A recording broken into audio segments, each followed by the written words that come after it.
Hi, welcome to Take a Break, Take a Breath for Monday, February 28th. I'm Rick Boyer, the pastor of Prospect Presbyterian Church in Maplewood, New Jersey. And Take a Break, Take a Breath is an invitation to do just that. Take a break in your day. Just breathe and center yourself in God, who made you and loves you and calls you by name. The invitation is to spend a brief time together for you to go through some guided relaxation techniques and then to center yourself by using the scriptures. And what I've been doing lately is reading a passage from the Gospel of Luke and inviting you to imagine yourself in the scene. Now, right now, we're in the Sermon on the Plain, and on the plain they mean a big field, a flat field, not a mountain. And so I've been inviting you to be a person in the crowd, whether it be just the crowd who's gathered because Jesus is there, or disciples, or apostles, the 12 that have been chosen. And the idea here is that Jesus is going through a time of teaching to prepare his apostles to send them out to share in the ministry. Today I'm going to take that a little further, and as I read some of it, I want you to picture the parables that Jesus shares. There's one about two blind men, one blind man trying to lead another, and they wind up in a pit. There's another one about a person wanting to take a speck out of his friend's eye when he's got a log in his own. So that's the invitation, and I'll guide you through that when the time comes. If you haven't already done so, I invite you to go to a quiet place in your house, and if the room has a door, to close the door and close your eyes. And I offer an apology. I have a lozenge in my mouth because I'm afraid I'm going to cough today, so I'm trying to avoid that. As you close your eyes, take a nice deep breath.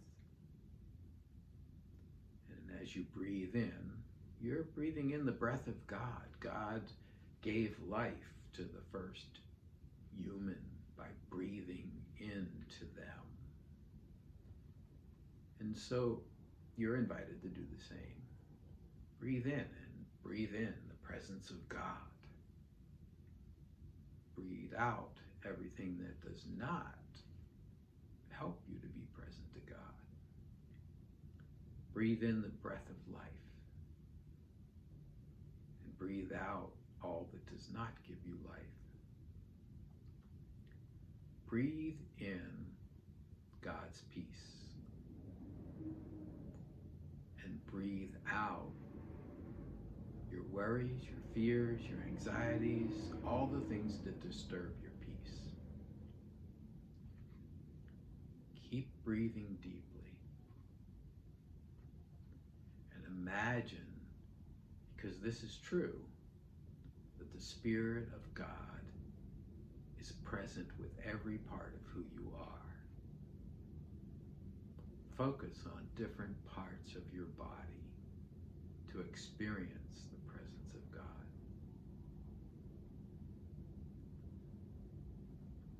So, where do you start? Let's start and imagine it like water running over our head. The water falls on our head, and it is the Spirit of God that we become aware of. And the more aware of God's Spirit's presence we are, the calmer we get.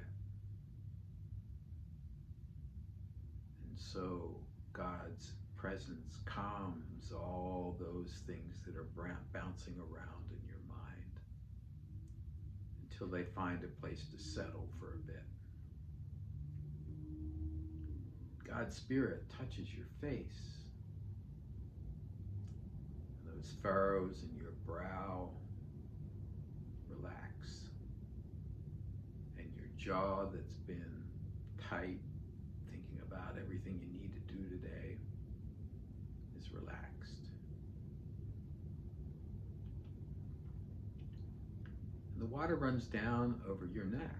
The Spirit of God is present and touching your neck.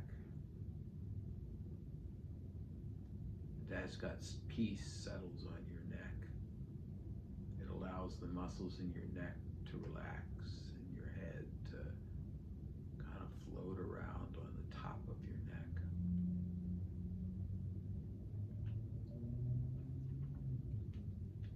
And as the Spirit of God moves down over your shoulders and your arms and drips off the tip of your fingers, your shoulders relax and your arms feel renewed. Your hands open up, releasing the things that you've been holding on to today.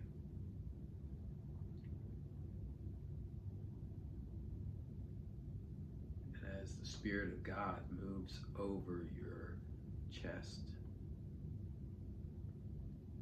there's nice, deep, steady, life-giving breathing in your lungs. Your heart rate is calm and resting. As it runs down over your stomach, your abdomen, the agitations in your stomach feel relieved.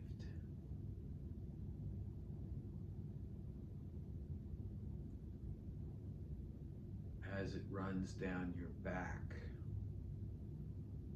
the heaviness of the burdens for this day is lifted.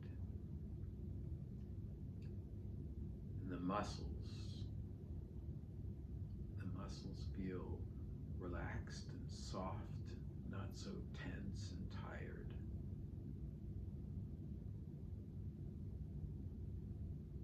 It runs down your legs to the tip of your toes.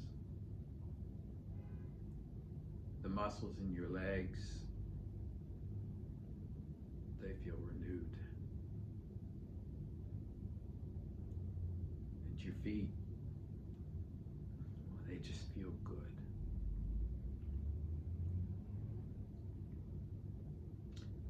Now imagine yourself in a field full of people. You've been there a while, you've heard some of Jesus' sermon on the plain, this broad field that you're in. You can see Jesus. What does he look like?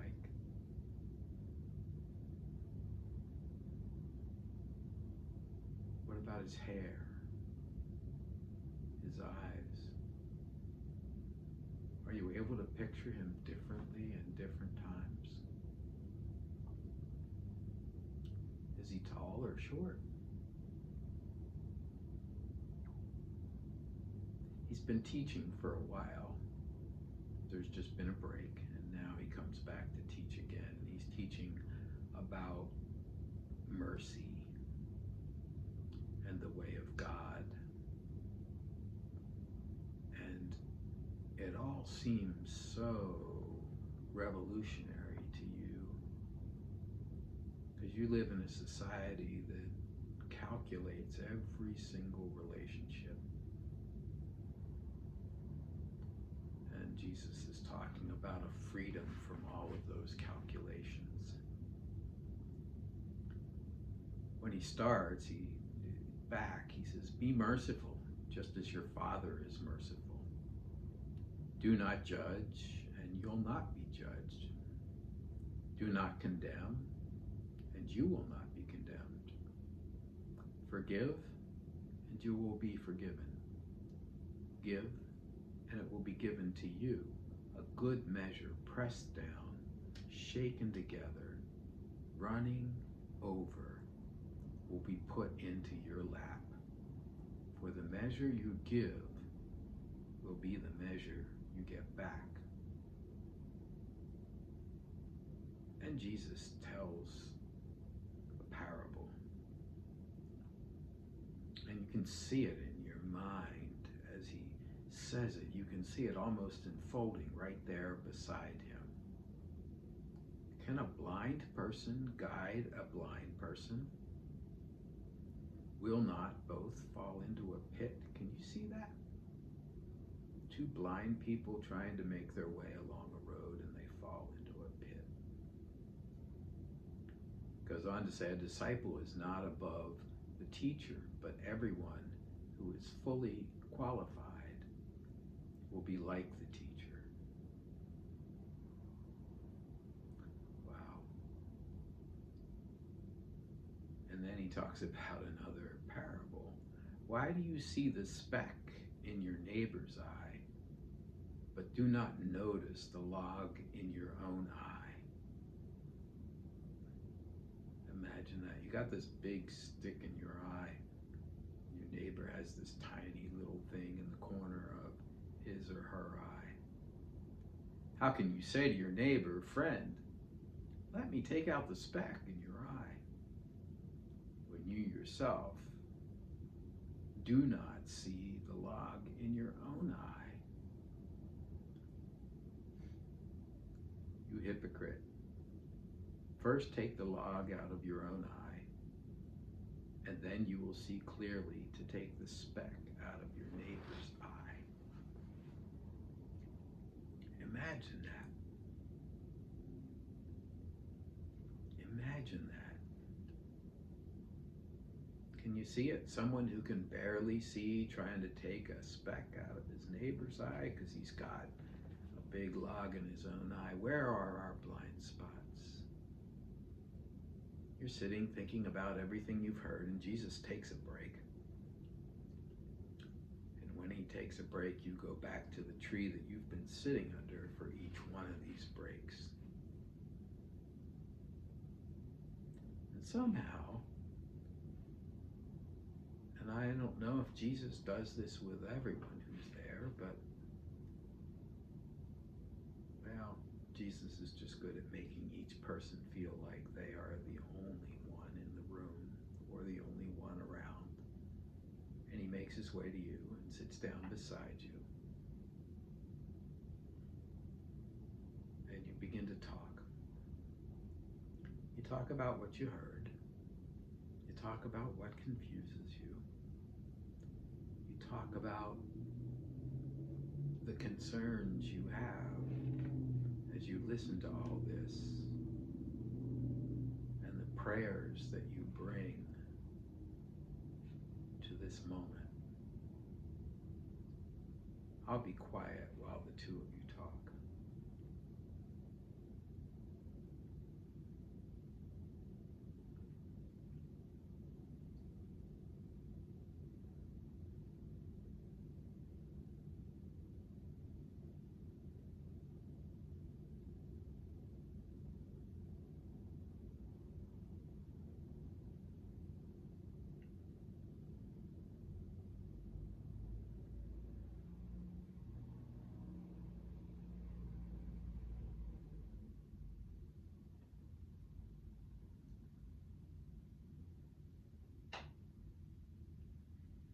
And then the time for the conversation to end comes.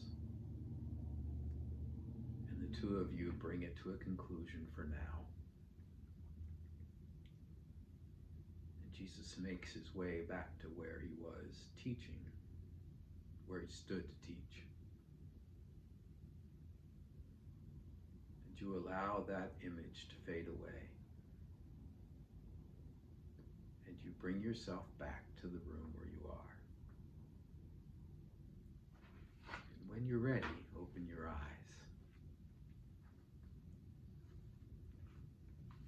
Let's take a break, take a breath for Monday, February 28th. Our reading for today was Luke 6, 38 to 42. That's Luke 6, 38 to 42. I encourage you to read it again, listening to it from the perspective of someone else in the crowd that was hearing Jesus teaching that day, and maybe again listening to it from the perspective of still another person. If you have feedback for me or questions, or you want to talk or pray, send an email to rick@prospectchurch.org.